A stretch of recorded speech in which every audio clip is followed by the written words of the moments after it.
Les outils conventionnels comme la garantie annuelle de rémunération et la garantie mensuelle de rémunération assurent aux salariés de percevoir une rémunération en accord avec ce que prévoient les conventions collectives. Si le salaire constaté est inférieur à la garantie annuelle de rémunération, un complément de salaire doit être versé.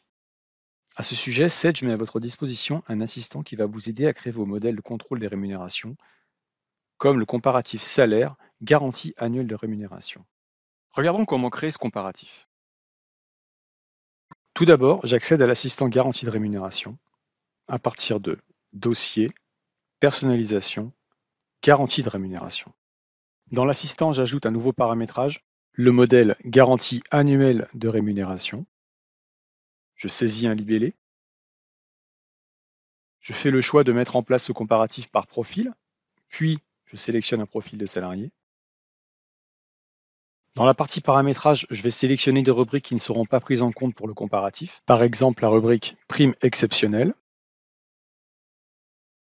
Le dernier écran récapitule mes paramétrages.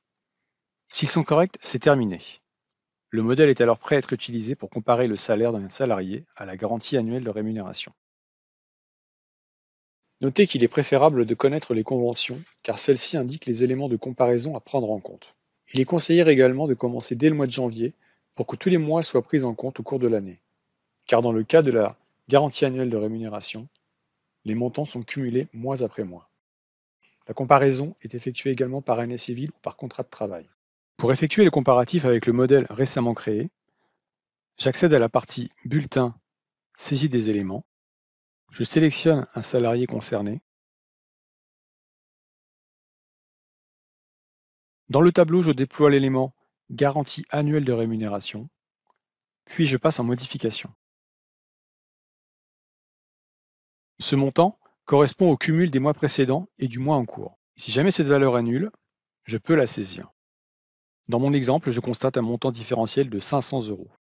Je confirme pour le mois en cours le versement de ce montant complémentaire, puis j'enregistre. Et concrètement dans le bulletin de salaire, après impression du bulletin, je retrouve le complément de salaire conventionnel de 500 € qui permet d'atteindre la garantie annuelle de rémunération.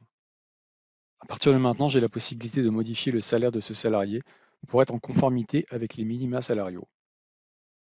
Pour cela, j'accède à la fiche du salarié concerné et, dans le bas de la fenêtre, dans la partie Contrat, je modifie le salaire de base puis j'enregistre. Je suis à présent en conformité pour ce salarié avec les minima salariaux conventionnels.